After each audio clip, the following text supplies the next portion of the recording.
Martineau qui va présenter la conférence. Oui, non, mais je vais rester là. Bon. Donc, oui, on m'avait demandé d'inviter deux orateurs. Donc, ce matin, c'était Éric Vico. Donc là, j'ai le plaisir on a le plaisir d'accueillir Nicolas Lheureux, donc un parcours à la fois donc, au Canada, aux États-Unis, où il a dirigé un laboratoire pendant 13 ans, je crois, et puis qui aujourd'hui dirige un laboratoire INSERM à Bordeaux. Et vous allez le voir, hein, il travaille beaucoup sur l'ingénierie tissulaire et c'est un des rares en France. Vous savez que c'est un peu le parent pauvre de la recherche française. C'est un des rares à avoir un protocole d'ingénierie tissulaire, en particulier sur la fabrication de vaisseaux en cours. Voilà, merci Nicolas d'être venu présenter cet développement donc, de thérapie cardiovasculaire à l'aide de matrices extracellulaires assemblées par des cellules. Ouf. Vous expliquer tout ça. Merci Emmanuel pour l'invitation. Merci aux membres de l'Académie, à la direction de l'Académie pour m'avoir invité. Donc, je vais vous sortir un peu de votre zone de confort. Je vais vous parler un peu de ce qui se passe peut-être un jour et on est encore un peu loin de la clinique. Donc, je n'ai pas besoin de vous expliquer que lors de la réparation d'un humain, souvent, on finit par implanter des choses qui sont très, très souvent en plastique. Et les plastiques sont perçus comme des corps étrangers extrêmement efficacement par le corps humain. En fait, on oublie souvent qu'à partir du premier jour, le corps humain va essayer de se débarrasser du corps étranger tous les jours jusqu'à ce que le corps étranger soit disparaisse par extrusion, par expulsion, par dégradation, soit parce que le patient meurt, ou soit parce que le corps réussit à l'envelopper dans une petite fibrose et oublie son existence. Malheureusement, ça ne se passe pas toujours bien et c'est de là que viennent la plupart des complications, sinon toutes, celles qui sont reliées aux implants en plastique. Est venue l'idée de l'ingénierie tissulaire dans les années 90, même un peu avant, mais ça a obtenu son nom dans les années 90, où on s'est dit, prenons des échafaudages en biomatériaux, mais cette fois-ci, ajoutons des cellules pour avoir une fonction biologique et le faire mieux accepter par le corps humain. Et on a vu une révolution d'inventions, incluant la fameuse oreille sur le dos de la souris, qui a fait scandale et fureur en même temps. Mais, comme vous le savez, aucun de ces produits ne sont disponibles cliniquement aujourd'hui parce qu'en fait, les échafaudages qu'on utilise sont en plastique ou ils sont en tissus animaux ou humains qui ont été complètement modifiés, chimiquement dégradés, ce qui fait qu'à la fin, tout ça est reconnu comme un corps étranger, un véritable corps étranger, d'où, encore une fois, toutes les problématiques associées à tous ces implants. Donc, ce qu'on s'est dit, on s'est dit, pourquoi ne pas utiliser les cellules seulement et éviter le corps étranger? Alors, on a demandé aux cellules de faire tout le travail. Nous, on surveille, on donne des bonnes conditions aux cellules qu'on cultive maintenant depuis les années 60-70 de façon vraiment contrôlée. Et avec des techniques appropriées et du temps, on réussit à faire à ce que les cellules déposent ce qu'on appelle la matrice extracellulaire. Donc, la protéine la plus connue, c'est le collagène, la protéine la plus abondante du corps humain, mais c'est aussi au moins 75 autres protéines, donc c'est une structure très complexe. Et dans nos conditions, donc, on produit des feuillets macroscopiques. Hein. En routine, on fait à peu près du 10 par 18 de ce tissu-là, qui est un tissu qui est fait de matrices extracellulaires. Alors, on l'appelle en anglais la CAM, la Cell Assembled Extracellular Matrix, et pour des raisons évidentes, en France, je n'appelle pas ça la CAM, bien que j'aime bien dire que le labo est accro à la CAM, mais on appelle donc la MAC, matrice assemblée par des cellules in vitro. Et ça, c'est un feuillet de cette matrice entièrement humaine, complètement naturelle, absolument pas modifiée chimiquement ou autrement, et même celui-là était vivant. Et ça, c'est 500 grammes de métal soutenu par un seul feuillet. Donc, ce n'est pas quelque chose qui est beau seulement en photo, c'est vraiment quelque chose qu'on peut utiliser physiquement. Et j'ai passé les 15 ans aux États-Unis et en fait beaucoup de temps avant à faire des vaisseaux sanguins de petit diamètre, celui-là par une approche de roulage dont on va parler un petit peu. Donc, la CAM ou la MAC, Sa grande qualité, c'est donc sa structure biologique. Elle n'est pas dénaturée. Elle a vraiment un assemblage de collagène, mais aussi des 75 autres protéines, qui est fait par les cellules pour les cellules. Donc, il n'y a pas de réaction à corps étranger. Il y a aussi une possibilité pour le système immunitaire de fonctionner tout à fait normalement. Donc, il n'y a pas d'infection liée au corps étranger, qui, vous savez, est un gros problème avec les plastiques. Si on utilise des cellules humaines, c'est un tissu qui est complètement humain. Donc, pas de problème de rejet parce que, vous le savez sans doute aussi, la matrice extracellulaire, c'est la même pour tout le monde autour de la table. Pas dans les mêmes proportions, mais c'est les mêmes composantes avec exactement les mêmes séquences, sauf si vous avez une mutation génétique. Parce qu'elle a cette structure extrêmement complexe et naturelle, elle est extrêmement forte, comme du collagène naturel, comme du derme, par exemple, avec lequel on fait donc le cuir. Donc, on peut s'en servir pour toutes sortes d'applications. Avec cette même structure qui est reconnue comme naturelle, le corps peut réagir et la réparer, malheureusement aussi la dégrader, mais la réparer ou l'adapter à ses besoins selon l'endroit où on l'implante. Et ça ouvre la porte à des utilisations en pédiatrie, parce que c'est un matériau qui va pouvoir, on pense, croître, contrairement à tous les plastiques qu'on utilise aujourd'hui, qui doivent être remplacés. Alors, notre approche de nos jours, c'est une approche qui est non vivante. La matrice extracellulaire elle-même n'est pas vivante. Elle n'a pas besoin de cellules pour fonctionner. Elle n'a pas besoin de cellules pour être forte. Elle n'a pas besoin de cellules pour être reconnue comme biologique. Donc, c'est des matériaux qu'on peut envoyer n'importe comment. On peut les envoyer secs, on peut les envoyer mouillés, congelés. Au point de vue régulatoire, ne pas avoir de cellules, évidemment, ça a aussi beaucoup d'avantages si on peut se passer à des utilisations cliniques. Et jusqu'à maintenant, on a montré une stabilité, par exemple, de 1 an à 4 degrés dans le frigo, dans du liquide, sans aucune modification qu'on puisse détecter. On peut même la stériliser selon certains processus assez doux, sans trop la dénaturer. Donc, c'est vraiment une nouvelle génération de biomatériaux qui pourrait prendre la place du plastique dans vraiment beaucoup, beaucoup d'applications.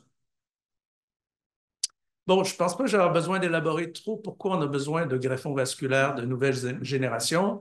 Les prothèses actuelles qu'on utilise ne fonctionnent vraiment pas très bien sur les petits diamètres. On ne s'en sert pas pour les pontages cardiaques. On s'en sert en pontage périphérique avec succès mitigé. En hémodialyse, c'est pour sauver la vie, bien qu'en France, on réussit à ne pas s'en servir beaucoup, mais dans beaucoup de pays, on s'en sert énormément. Parce que, évidemment, ce sont des tissus étrangers. Donc, ils ont tendance à créer la thrombose, même le PTFE, qui est une inertie incroyable. Ils ne sont pas réendothélialisables. Ils causent une inflammation chronique qui amène l'hyperplasie intimale en vasculaire, mais aussi l'hypercicatrisation. Et, comme on disait, c'est des sources d'infection courantes. Donc, notre idée, c'est, comme vous le savez, dans le vasculaire, ce qui marche le mieux, c'est d'utiliser des vaisseaux biologiques, les vaisseaux du patient, mais on a une disponibilité très limitée, pas beaucoup de vaisseaux qu'on peut changer de place. Donc, on s'est dit, pourquoi ne pas créer des vaisseaux entièrement biologiques du patient, mais qu'on peut produire en quantité industrielle. Donc, c'est ce que je me suis amusé à faire dans une société qui s'appelait Cytograph Tissue Engineering, où on a utilisé une approche donc, de feuillets, sheet-based assembly, où on fait faire ces feuillets, ces fameux feuillets, en laboratoire par des fibroblastes de peau tout à fait normaux du patient. On les roule, on les met dans un bioréacteur pendant plusieurs mois. On fait ça 2 fois pour fusionner multicouches, à peu près 8 couches. Et à la fin, on met les cellules endothéliales du patient à l'intérieur et on réimplante ça chez le même patient dont on a pris les biopsies. Donc, dans cette version-là, la version de luxe, c'est un tissu qui est vivant, entièrement autologue. Alors, on a eu beaucoup de succès avec cette technique. On a eu beaucoup de publications de hauts impacts dans le New England, dans le Lancet. Et on a appris des choses importantes. On a appris que la force des vaisseaux qu'on produisait était comparable à celle d'un artère. Pour un diamètre équivalent, on est même plus fort qu'un artère. On a eu dans nos meilleurs patients, et c'était des patients vraiment très, très, très hypothéqués déjà, des temps de durée des implants pour l'hémodialyse de 3 ans.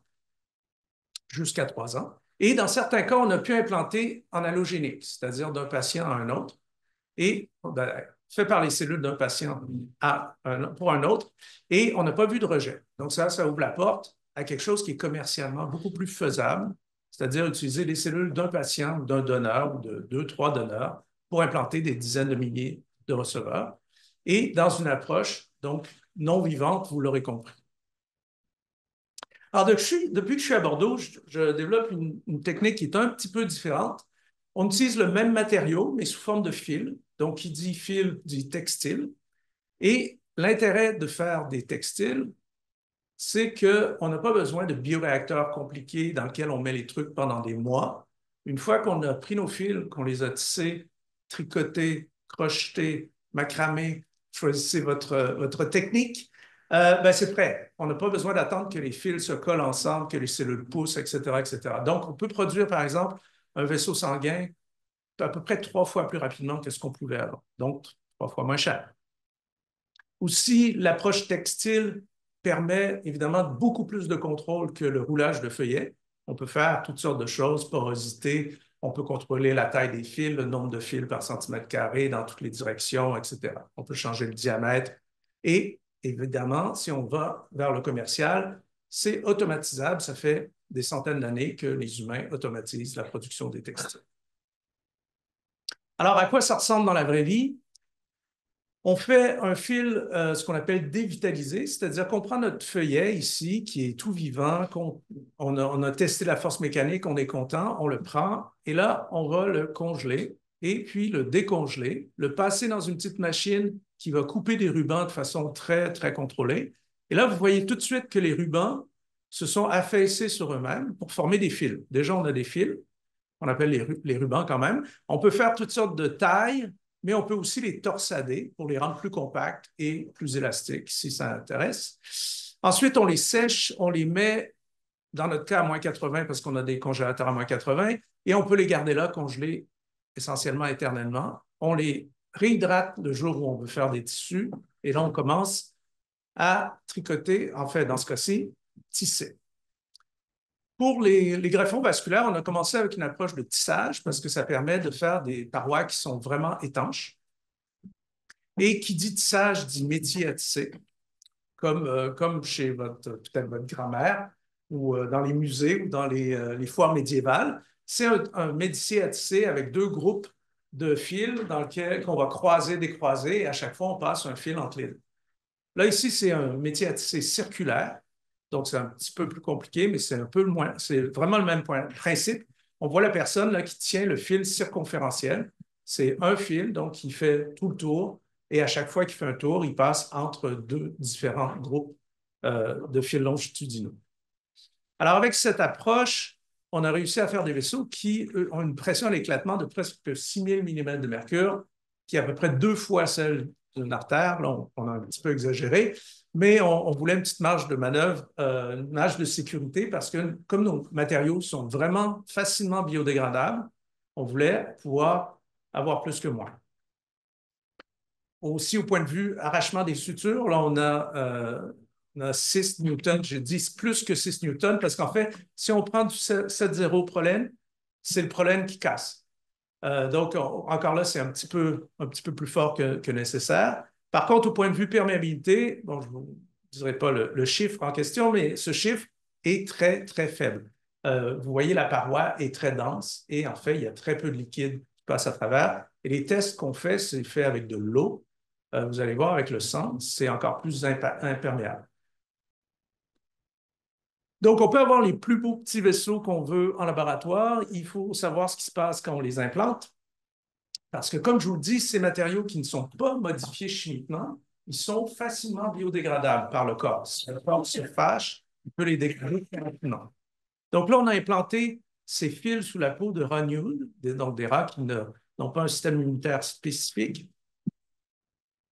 Et si on regarde 6 mois plus tard, là, on avait implanté 4 fils chez le rat. On peut rapidement les trouver sous la peau. On peut même les récupérer. Et c'est très différent de si on implante un ruban d'une matrice collagénique qu'on utilise en chirurgie tous les jours dans le terre. Ben, après 2 semaines seulement, ce tissu est rendu tout brun et il est irrécupérable. Il a été complètement détruit par le système immunitaire inné de ces animaux, qui est fonctionnel et qui reconnaît que ce collagène-là est complètement déstructuré. En histologie, on peut voir notre ruban là, qui s'est replié sur lui-même. Ça, c'est seulement 2 semaines après l'implantation. Pardon. On voit qu'il y a pas mal d'inflammation dans le derme, mais on voit que dans le vaisseau, dans le tissu, il y a très peu de cellules. Il y a un petit vaisseau sanguin qui se développe. Et 6 mois plus tard, essentiellement, le tissu n'a pas bougé. Bon, il y a beaucoup moins d'inflammation. Ça disparaît à peu près après 1 mois, essentiellement dû à la chirurgie. Et ce qui est intéressant dans ce modèle, c'est que comme on implante des tissus assez grands, on peut les tester mécaniquement. Et ce qu'on voit, c'est que le tissu, après implantation, après 2 semaines, il a perdu peut-être 30 de sa force, probablement dû à l'inflammation de la chirurgie. Mais après ça, la force persiste jusqu'à 6 mois dans cette expérience. Donc, on se dit qu'on est prêt à passer au vaisseau sanguin.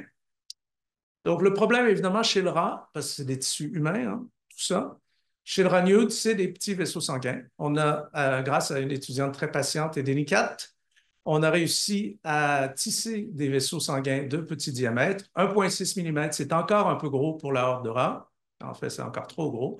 Et aussi, on ne peut pas réduire la taille des fils proportionnellement. Donc, ça fait qu'à la fin, on se retrouve avec un vaisseau dont la surface est beaucoup plus accidentée que ce qu'on va faire chez l'humain et dont les parois sont plus épaisses. Donc, ça fait un vaisseau qui est vraiment très, très, très, très fort et rigide. Déjà que notre vaisseau était un peu trop fort et rigide. Mais bon, il faut commencer quelque part. Donc, il y a une chirurgienne, une microchirurgienne du centre Bergonié. On a implanté ces petits vaisseaux dans les aortes de rat. Et on a vu jusqu'à 12 mois une très haute perméabilité. Par contre, on voit un anévrisme qui se forme aux 2 bouts dès 1 mois. Et on voit, par contre, je vous montre surtout cette photo-là pour qu'on puisse voir la structure très particulière de la paroi. On reconnaît les petites mailles, on peut reconnaître nos vaisseaux. Et l'anévrisme est dû au fait que, bon, ben, il faut pas mal étirer la horte pour l'accrocher sur ces grands vaisseaux et aussi que notre vaisseau est extrêmement rigide. Si on regarde ce vaisseau-là à 3 mois, on le coupe sur la longueur et on regarde la paroi avec la lumière à gauche. On voit les fils longitudinaux, on peut reconnaître les fils longitudinaux, on peut reconnaître ici le fil circonférentiel. Mais ce qu'on remarque surtout, c'est que cette zone-là qui était vide s'est remplie. Elle s'est remplie d'un tissu. Et si on regarde attentivement, on voit des petites cellules en surface. Et seraient-elles des petites cellules endothéliales? Oui, ce sont des cellules endothéliales. Et dessous, ce sont des cellules qui sont marquées par un marqueur de cellules musculaires lisses. Donc, on a une reconstitution de la paroi musculaire en train de se faire. Et on remarque aussi qu'il n'y a pas de cellules dans notre matériau encore. Notre matériau n'a pas été attaqué par les cellules. Il est très, très persistant in vivo. Alors, on peut voir des marquages pour montrer que l'endothélium s'est établi, il s'est orienté avec le flot et la surface est beaucoup aplatie ou aplanie. Mais évidemment, on voudrait faire ça chez le gros animal. Et on ne peut pas implanter l'humain chez le gros animal sans des immunosuppressions énormes ou peut-être chez les primates. Donc, avec un autre étudiant qui s'est attaché à cette tâche difficile, on a essayé différents modèles animaux pour faire des feuillets qui ressemblaient à l'humain. Et en fait, chaque espèce réagit différemment. Et chez le mouton, on a trouvé des conditions qui nous permettent de faire des feuillets qui ressemblent vraiment beaucoup. Et donc, on peut faire la même méthode. On prend cet outil avec des lames pour couper des rubans qui sont très forts. Et à partir du moment où on commence à tisser nos vaisseaux, on ne peut pas voir la différence essentiellement d'un vaisseau humain ou d'un vaisseau ovin. Et là, vous voyez des résultats très imposants au point de vue pression à l'éclatement, arrachement des sutures, un petit peu moins fort que l'humain, mais encore très, très, très fort, probablement trop fort. Donc ici, je n'ai pas besoin d'avertir l'assistance qui va y avoir du sang. Là, on met notre vaisseau en carotide, en pontage interpositionnel, dans une carotide ovin chez l'ovin. et vous voyez que le vaisseau est très rigide. Alors, vous voyez, il y a ce qu'on appelle les cheveux, hein? Il y a des restes de fils qu'on n'a pas coupés avant d'avoir fini la chirurgie. Mais vous voyez qu'on fait aussi une petite collerette qui est très propre pour permettre d'utiliser des techniques standards, genre cette technique de parachute. Et vous voyez que le tissu est très résistant et que le vaisseau, par contre, est vraiment très rigide.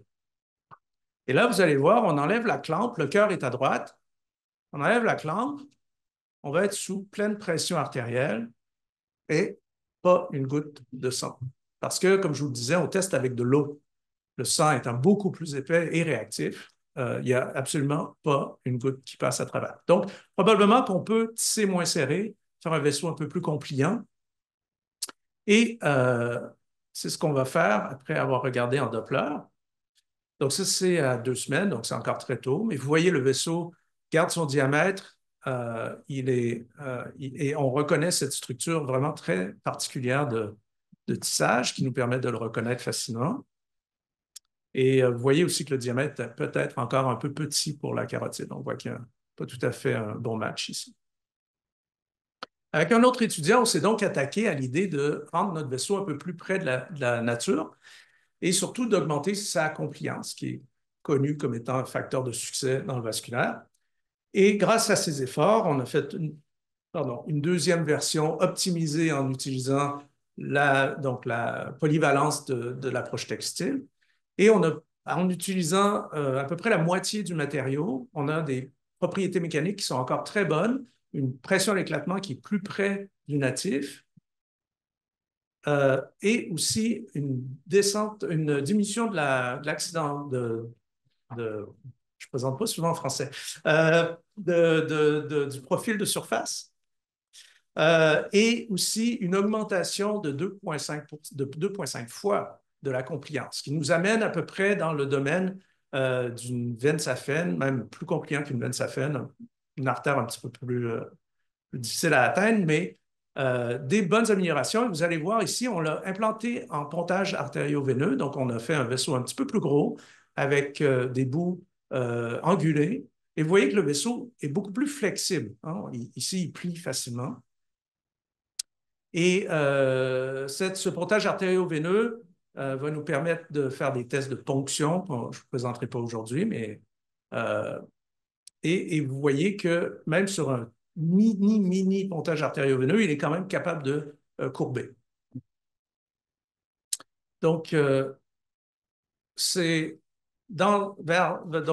on continue notre recherche sur les produits vasculaires, des vaisseaux vasculaires de petit diamètre. Un autre projet en vasculaire qu'on développe, c'est des valves cardiaques. Par mon postdoc Fabien Kawicki, en collaboration avec François Rouberti au Lyrique de Bordeaux.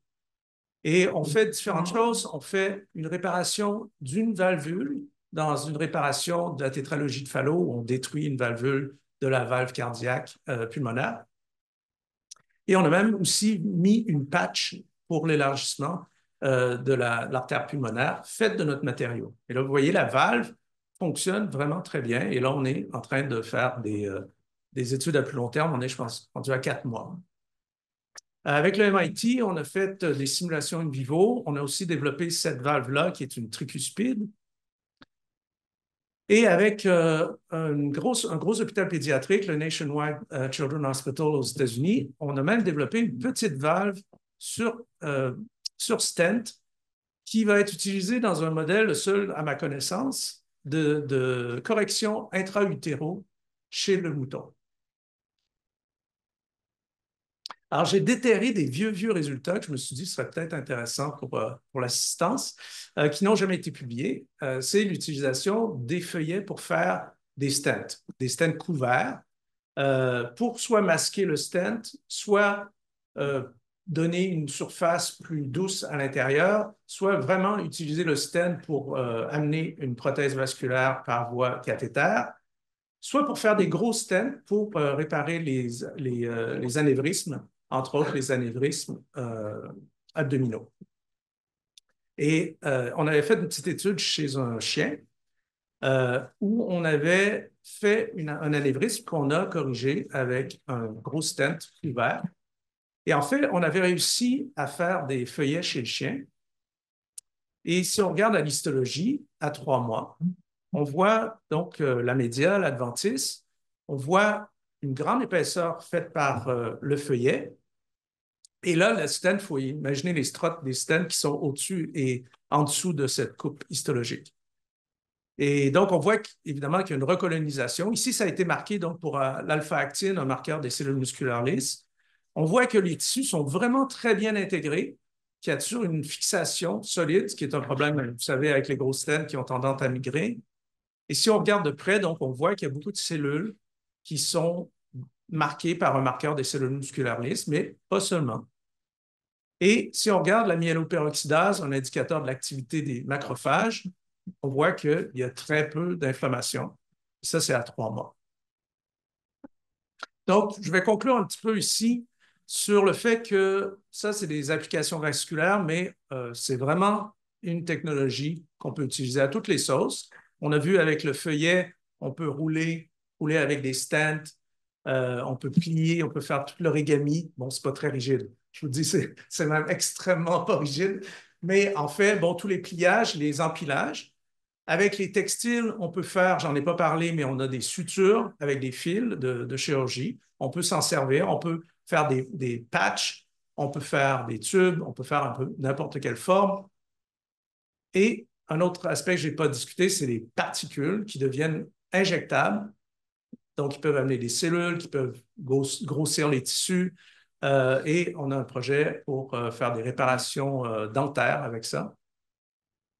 Et donc, je pense que je vais m'arrêter là. Oui. Et donc, je vais remercier toute mon unité en général, mes subventionnaires, mes collaborateurs, ma petite équipe qui est évidemment toujours en évolution. Merci beaucoup.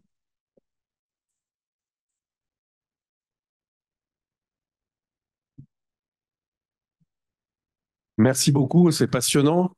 Je crois qu'il y a 10 000 applications en fait. Au moins, ouais. J'ai plusieurs questions déjà. Si on veut faire une structure tubulaire, on est bien d'accord qu'on n'est pas obligé de repasser par le fil, ou on est obligé? On est obligé de rien faire, on peut tout faire.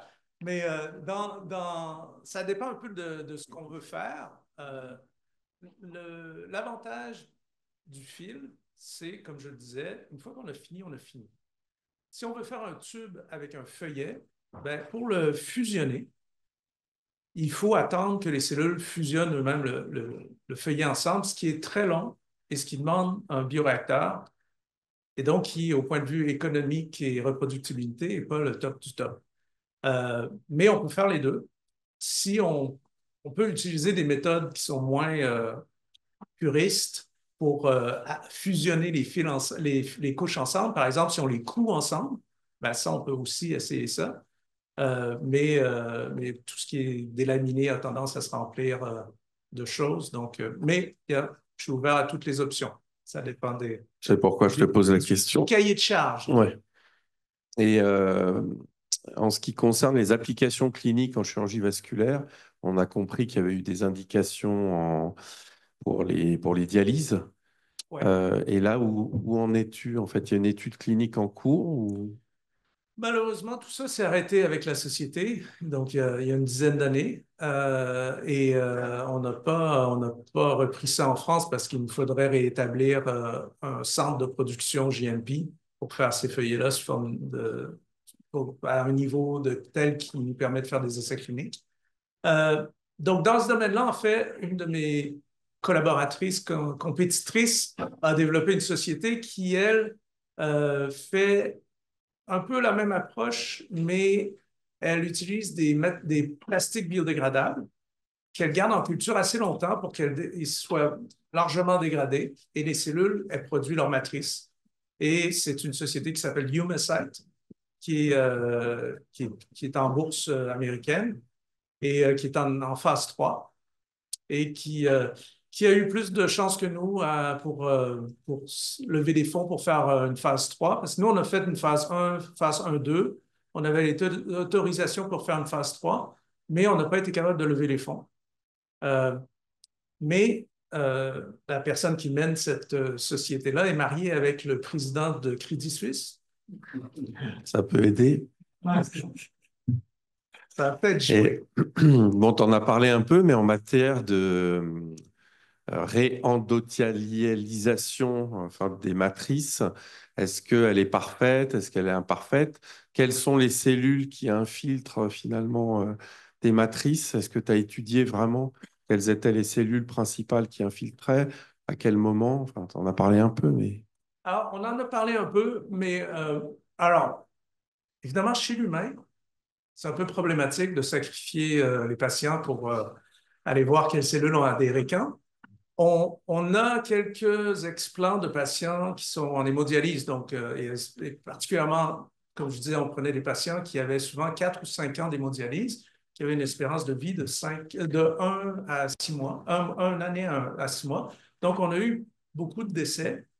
Quelques échantillons ont été récupérés où on a vu des endothéliums et on a vu des essais à l'étranger de récupérer des échantillons correctement. Donc, on a vu la même chose un petit peu chez un patient à 11 mois. On a vu des cellules positives à l'alpha-actine près de la lumière et des cellules, en fait, on a vu des cellules qui étaient plus des fibroblastes à l'extérieur. Donc, aussi une polarité qui ressemble avec un endothélium à l'intérieur. Mais aussi, c'est des pontages artério-veineux, donc c'est pas très, très facile pour les endothéliales de repousser là. C'est très inflammatoire aussi. Des fois, on a eu des biopsies, on ne savait même pas dans quel sens ils allaient tellement ils avaient été perforés. Chez le rat, ce qu'on voit, c'est qu'entre 1 mois et 3 mois, on a une endothélialisation complète. Mais bon, les rats, c'est les rats. Chez le mouton, on n'est pas encore sûr, on n'a pas fini de traiter l'histologie, nos premiers essais. Et le dernier résultat qu'on a eu, qui est vraiment très, très encourageant, c'est sur les valves, sur les valvules. On a vu qu'à 7 jours, on avait déjà des cellules qui étaient adhérées sur le bout des feuillets. Ce qui est exceptionnel, parce qu'aujourd'hui, hein, on sait que même des implants biologiques traités, souvent se cardiotialisent jamais. Et là, à 7 jours, on a déjà des cellules qui sont adhérées, des cellules qui ont des marqueurs de cellules musculaires lisses à 7 jours. Donc là, on a hâte de voir nos résultats d'histologie sur nos premières brebis qui vont avoir 3 mois, celles qui vont être sacrifiées.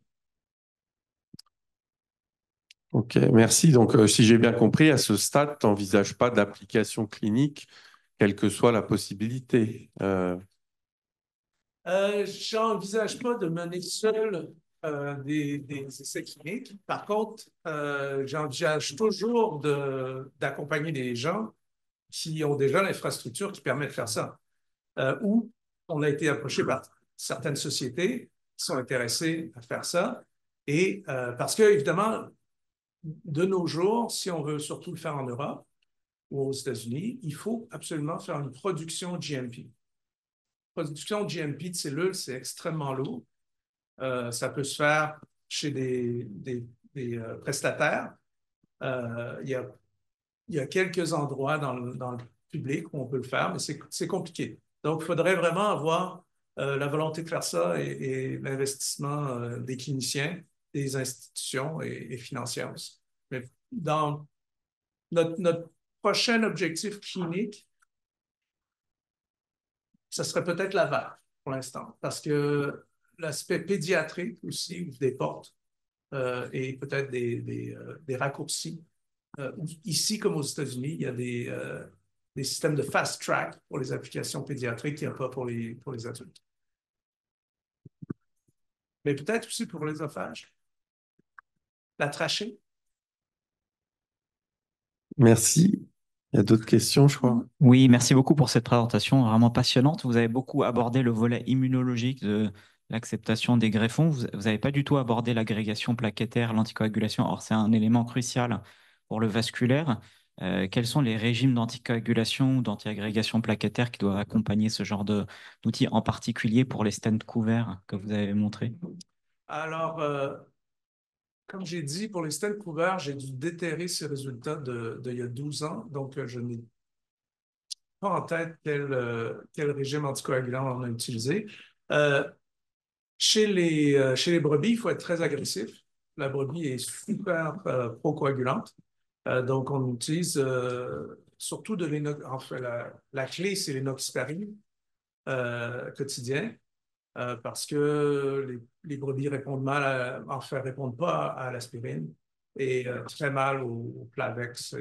En tout cas, vous ne pouvez pas l'utiliser. C'est pas des prothèses que vous pouvez utiliser sans anti-agrégant plaquettaire, sans en tout cas. C'est aussi prothrombogène qu'un stent métallique. Ma philosophie, ça a toujours été de dire qu'aujourd'hui, en clinique, on implante des choses qui demandent des traitements antiplaquettaires pendant des mois et que donc, et c'est quelque chose qu'on contrôle quand même bien. Et donc, c'est pas ma priorité. Et il y a des gens qui travaillent là-dessus, hein. Il y a des méthodes pour pacifier ou activer avec de l'héparine, par exemple. On pourrait mettre des cellules endothéliales, ce qui rendrait l'applicabilité clinique quasiment nulle. Euh, Alors, pour les valves, si c'est votre priorité, c'est quand même un enjeu majeur, hein, l'anticoagulation dans le remplacement valvulaire, par exemple. alors, je ne doute pas que c'est une problématique, mais c'est une problématique sur laquelle beaucoup d'autres personnes travaillent, qui est assez bien contrôlée. Quand on pense qu'aujourd'hui, on implante des trucs en, en tissu trempé dans la glutáraldéhyde, je me dis que je pense qu'on va mieux s'en sortir. Mais ça reste à voir. Merci. Donc, en fait, si je comprends bien, il y a des applications cliniques. Le produit est au point. Donc, c'est plus un problème d'investissement économique qu'un problème réglementaire, même si c'est considéré comme un dispositif médical.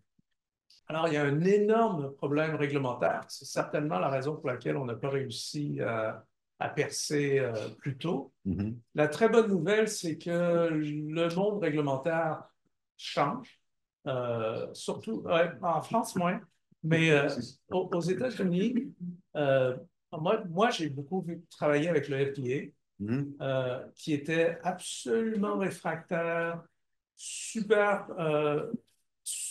super bah, frileux, parce que c'est toute une question juridique pour eux. Pas très intelligent parce que ben, ce n'est pas les top du top qui se retrouvent dans les comités au FDA. Et, euh, et, et, et surtout, des gens qui n'avaient rien à gagner à essayer ça. Alors, leur logique, c'est pas du tout d'essayer de sauver des vies, c'est d'essayer de se couvrir. Ouais.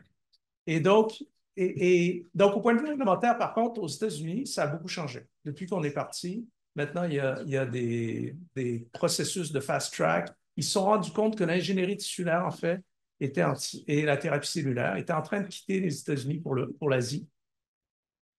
Et ils se sont un peu réveillés et dire, bon, ben, si on veut avoir les technologies ici, il va falloir les tester quand même un peu ici, et pas entièrement se baser sur l'idée qu'on va aller faire les tests ailleurs puis revenir quand ça sera bon.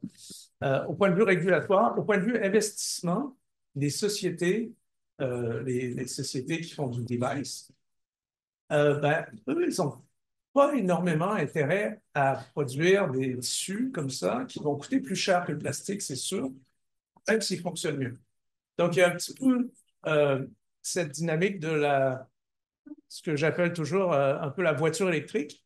Les Américains ont refusé de faire des voitures électriques pendant 20 ans, ont acheté des brevets pour les tuer, etc., jusqu'à ce qu'une personne décide, avec son argent, une personne pas de Détroit, euh, de faire des voitures électriques. Et entre-temps, Toyota a fait les voitures hybrides que aussi les Américains ne voulaient pas faire. Et ils ont complètement perdu le marché. Mais jusqu'au jour où on va arriver avec des produits en clinique qui fonctionnent, euh, les Edwards et les Medtronic de ce monde sont très frileux à l'idée d'avoir à faire des cellules plutôt que du plastique. Alors, je voulais vous interroger sur les prothèses pariétales. Et parce que, comme vous l'avez dit, bah, toutes les prothèses ont certains inconvénients. Donc, en fait, ça peut être administrer, si j'ose dire, en pulvérisateur, euh, la matrice. Alors, ce qu'il faut bien comprendre de la matrice, c'est que, moi, mon analogie, c'est que c'est comme un gilet de laine. C'est comme un pull. On peut prendre un pull, le réduire en poussière et le pulvériser. Mhm. Mais une fois pulvérisé, c'est plus un pull. Ben, ça ne va pas se reconstituer en pull sur les Il n'y a, tissus. a pas de magie, non. Ça ne va pas se reconstituer en pull. Et c'est un peu ce que les gens ne comprennent pas, c'est qu'on peut prendre tout le collagène du monde et le vaporiser. Ouais. Mais le corps, lui, les cellules, quand ils voient ça, ils disent, mais qu'est-ce qui est arrivé ici? C'est comme s'ils regardaient un pull réduit en charpie et on leur disait, non, non, c'est un pull, ne vous inquiétez Il pas. faut garder l'architecture. Il faut garder l'architecture. Sinon, le corps la détruit très rapidement. C'est pour ça que quand on a une éponge hémostatique en chirurgie, on la met, ça arrête le sang, on la laisse là, pas de problème, parce que 2 semaines plus tard, elle n'est plus là. Parce que sa structure est telle que le corps, le système immunitaire inné, va la dégrader très, très rapidement. Et c'est la raison pour laquelle on passe tout ce temps à faire le travail par les cellules et ensuite on essaie de ne pas modifier chimiquement. C'est pour que quand on les implante, elles sont reconnues comme à peu près normales.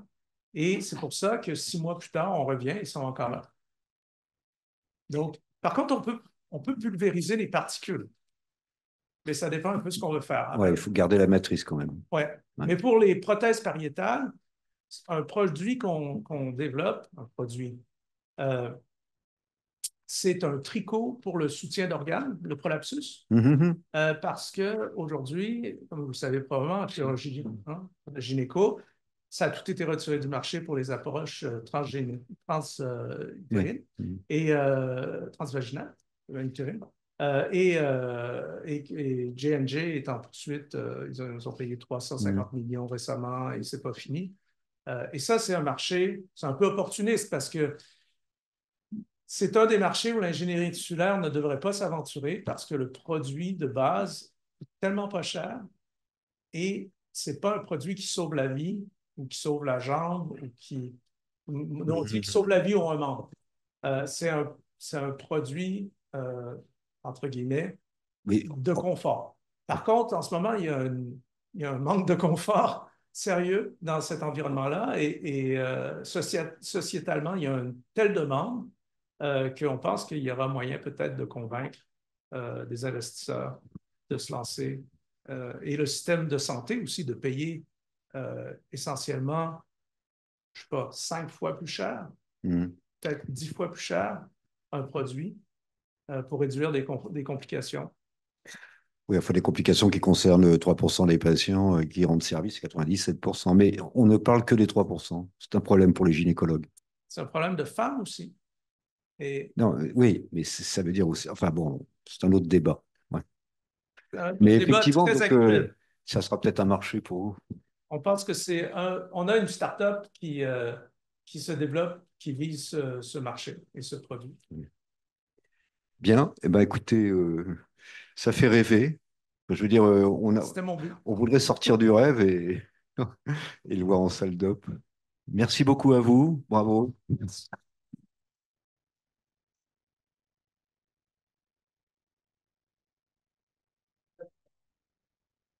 Ah, c'est la pause, il y a une pause. Ah ben oui, il y a une pause.